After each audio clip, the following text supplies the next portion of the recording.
மனைவியின் மாண்பு என்ற தலைப்பிலே அருட்தந்தையின் கருத்துக்களை சிந்தித்து விளங்கிக் கொள்ள இருக்கின்றோம்.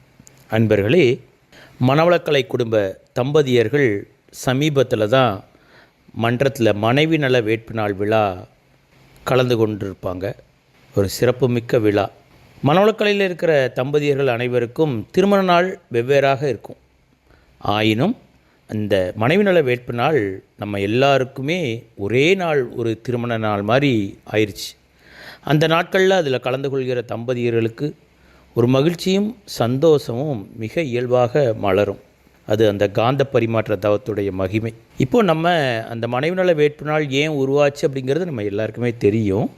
நம்ம சிந்திக்கிற விஷயம் அந்த தலைப்பை சிந்திக்கலாம். மனைவி நல வேட்பு நாள் இப்படி வச்சுருக்கிறாங்க மகரிஷி. இதில் முதல் வார்த்தை எடுத்து பார்க்குறோம், மனைவி அப்படின்னு இருக்குது. மனைவி அப்படின்னா மனை ப்ளஸ் இறைவின்னு அர்த்தம். மனை ப்ளஸ் இறைவி மனைவி. அதாவது ஒவ்வொரு இல்லத்திலையும் வாழக்கூடிய இறைவி யாருன்னா மனைவி தான். அதை நம்ம இறையன்பு ஐஏஎஸ் ஐயா அவர்கள் ரொம்ப அழகாக சொல்லுவாங்க. ஒரு கட்டிடம் எப்பொழுது இல்லமாக மாறுகிறது என்றால், அந்த கட்டிடத்திற்கு திருமணமாகி ஒரு பெண் வரும்பொழுது தான் அது இல்லமாக மாறுகிறது. அதுவரை அது வெறும் கட்டிடம்தான். ஒரு பெண் என்னைக்கு ஒரு வீட்டுக்குள்ளே வராங்களோ அப்போ தான் அது எதுவாக மாறுகிறது? இல்லமாக மாறுகிறது. அப்போ பெண்ணை மையப்படுத்தியே இல்லறம் நடந்து கொண்டிருக்கிறது. அடுத்த வார்த்தை போட்டிருக்காங்க நல. அதாவது மனைவி நல. மனைவி நலமாக இருக்க வேண்டும் என்று அதற்கு அடுத்த வார்த்தை வேட்பு. வேட்புனா விருப்பம்னு அர்த்தம். நம்ம தேர்தலெல்லாம் வேட்பு மனுன்னு சொல்லுவாங்க. விருப்ப மனு அது. அதாவது தேர்தலில் போட்டிடுறதுக்கு நான் விரும்புகிறேன் அப்படின்னு சொல்லி வேட்பு மனு தாக்கல் பண்ணுவாங்க.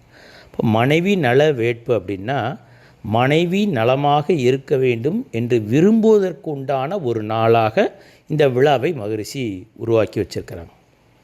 இப்போ இதில் ஒரு உள்ளார்ந்த ஒரு விஷயம் இருக்குது பாருங்கள். மனைவி நலமாக இருக்க வேண்டும் என்று முதல்ல நம்ம என்ன செய்ய வேண்டியிருக்குது? விரும்ப வேண்டியிருக்குது. அப்படி விரும்புகிறதுக்கே ஒரு நாள் உருவாக்க வேண்டியிருக்குது. வள்ளுவ பெருந்தகையுடைய ஒரு குறள் நம்ம சிந்திக்கலாம். இல்வாழ்வான் என்பான் இயல்புடைய மூவர்க்கும் நல்லாற்றின் நின்ற துணை. நல்ல ஒரு கவி. இல்வாழ்வான் என்பான் இயல்புடைய மூவர்க்கும் நல்லாற்றின் நின்ற துணை. அதாவது தன்னை பெற்றவர்கள், தான் மணந்தவர்கள், தனக்கு பிறந்தவர்கள், இவர்கள் மூவருக்கும் துணை நின்று காப்பது அந்த இல்லறத்தானுடைய கடமையாக வள்ளுவ பெருந்தகை சொல்கிறாங்க. இப்போ நம்ம இதில் முதல் விஷயம் பார்க்கலாம். நம்மை பெற்றவர்கள். நம்மை பெற்றவர்களை நம்ம பேணுறதோ அரவணைக்கிறதோ அவங்களுடைய அந்திம காலம் வரைக்கும் அவங்களுக்கு வேண்டிய வகையில் செயல்பட்டு அவங்களுக்கு கவனிச்சிக்கிறதுங்கிறது நம்மளுடைய இயல்பான விஷயந்தான். அதுலேயும் மனவளக்கலை அன்பர்களுக்கு சொல்ல வேண்டியதில்லை. நான் பெற்றோர்களுடைய மதிப்பு நமக்கு தெரியும். அதற்கு பிறகு நம்மளுடைய பிள்ளைகள். நம்மளுடைய பிள்ளைகளுக்கும் அதே மாதிரியே, ஏன்னா நம்மளுடைய முற்பிறவி தான் நம்ம பெற்றோர், நம்மளுடைய மறுபிறவி தான் நம்மளுடைய பிள்ளைகள். அதனால் அந்த பிள்ளைகளையும் நம்ம நல்லா கவனிச்சுக்குவோம். இதில் தான் மணந்தவள் அப்படின்னு ஒன்று வருது பார்த்திங்களா? இந்த ரெண்டுக்கும் உயிர் தொடர்பு இருக்குது நமக்கு. நம்மை பெற்றவர்களுக்கும் நமக்கு பிறந்தவர்களுக்கும் நமக்கு இயல்பாகவே நம்மளுடைய உயிர் தொடர்பு இருக்கிறதுனால அங்கே அன்பு செலுத்துகிறதோ அவங்களுக்கு வேண்டிய கடமைகளை செய்கிறதோ மிக இயல்பான விஷயந்தான். ஆனால் தான் மணந்தவர்கள் அப்படின்னு ஒருத்தங்க உள்ள வராங்க பார்த்திங்களா? அவங்க மேலேயும் இவர்கள் இருவர் மீதும் செலுத்தக்கூடிய அதே அன்பை, அதே நட்பை, அதே கடமையை அவங்களுக்கும் செலுத்தணும் அப்படிங்கிறது வள்ளுவ பெருந்தகை சொல்லக்கூடிய கருத்து. நம்மளால் செலுத்த முடியுதா? நான் ரொம்ப இயல்பாக கவனித்த ஒரு விஷயம், சில பேருக்கு ஃபோன் வரும். ஃபோன் வரும்போதே சொல்லுமா அப்படின்னு அவங்க சொன்னாலே அவங்க பிள்ளைங்க பேசுகிறாங்கன்னு அர்த்தம். அதாவது அவங்க பிள்ளைங்க பேசுகிறாங்க அப்படிங்கிறது அவங்க அந்த ஃபோனில் இந்த ஸ்டார்ட் பண்ணுற வேர்டை வச்சே கண்டுபிடிச்சிடலாம். அதே வாழ்க்கை துணை பேசுகிறாங்கன்னு வச்சுக்கோங்களேன், அந்த வார்த்தை எப்படி வரும் பாருங்கள். சொல்லு, இப்படி தான் ஆரம்பிக்கும். இல்லை ஆரம்பிக்கும் போதே நான் பிஸியாக இருக்கேன், அப்புறம் பேசுகிறேன், இப்படி தான் இருக்கும். அந்த பேசுகிற வார்த்தையில் இருக்கிற அந்த கடுமையையும் அந்த இனிமையும் வச்சே பிள்ளைங்க பேசுகிறாங்களா இல்லை மனைவி பேசுகிறாங்களா அப்படிங்கிறத கண்டுபிடிச்சிடலாம். ஏன் இந்த ஒரு வித்தியாசம், ஏன் இந்த ஒரு மாற்றம்? என்னதான் வாழ்க்கை துணை, மனைவி அப்படின்னு நம்ம எவ்வளோதான் பெருமைகளை எடுத்து உரைத்தாலும் இயல்பான வாழ்க்கை முறை எப்படி இருக்குன்னு பாருங்கள். இன்றைக்கு நிறைய ப்ராப்ளம் எங்கே வருதுன்னா கணவன் மனைவியிடையே தான். இன்றைக்கி குடும்ப நல நீதிமன்றங்களில் நிலுவையில் இருக்கிற விவாகரத்து வழக்குகளுடைய எண்ணிக்கையை பார்த்தா நம்ம மலைச்சு போக வேண்டியிருக்கு. அத்தனை விவாகரத்து வழக்குகள் குடும்ப நல நீதிமன்றங்களில் தேங்கியிருக்கு.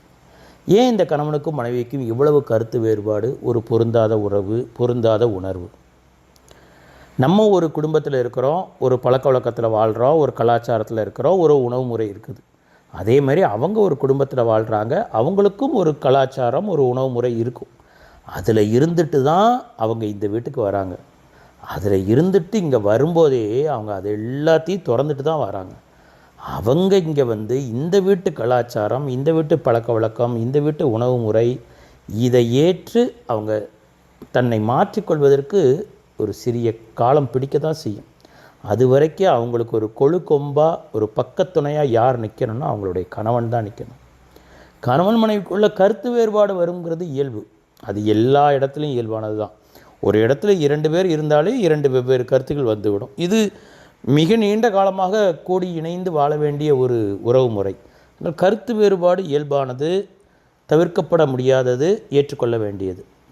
ஆனால் அவங்களை கைத்தாங்கி நிற்பதும், அவங்களுக்கு ஒரு துணையாக நின்று அவர்களுக்கு ஒரு பிடிக்கொம்பு மாதிரி இருக்க வேண்டியது வாழ்க்கை துணையோடைய கடமை.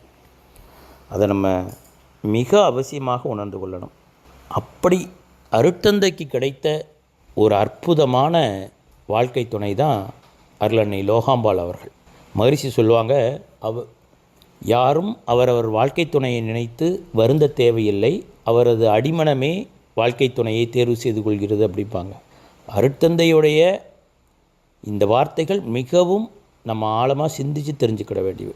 நம்ம பல நேரங்கள் நம்ம என்ன செய்கிறோம், நமக்கு போய் இப்படி ஒரு வாழ்க்கையா, நமக்கு போய் இப்படி ஒரு மனைவியா, அவனுக்கு அப்படி இருக்கே, இவனுக்கு இப்படி இருக்கே, ஒன்றும் இல்லை. அவரவர் அடிமனத்தில் உள்ள பதிவுகளுக்கு ஒப்பதான் அவரவர் வாழ்க்கை துணை தேர்ந்தெடுக்கப்படுகிறது. அப்போ நம்ம அதை உணர்ந்து ஏற்று வாழ்க்கையை மிக சிறப்பாக கொண்டு போக வேண்டும். அதனால தான் இந்த மனைவி நல வேட்பு நாளில் மகரிஷி அந்த கவி, நம்ம ஒரு கவி சொல்லுவோம், அந்த கவியில் மகரிஷி சொல்கிறாங்க பாருங்க, மாண்புமிக்க இந்த மனைவியை நான் மதிக்கின்றேன், வாழ்த்தி மகிழ்கின்றேன் அப்படிப்பாங்க. மாண்புமிக்கன்னு இது வரைக்கும் நம்ம ஜனாதிபதி, பிரதமர், எம்எல்ஏ, எம்பி இவங்கள தான் சொல்லுவோம். அவங்களுக்கெல்லாம் ஏன் மாண்புமிக்கன்னு ஒரு பேர் வந்துச்சு அப்படின்னா, தன்னலம் விடுத்து சமுதாய நலனுக்காக உழைக்கக்கூடியவங்களுக்கு மாண்புமிக்கன்னு பேர். அந்த வார்த்தையை மனைவிக்கு பயன்படுத்துகிறாங்க மகரிஷி.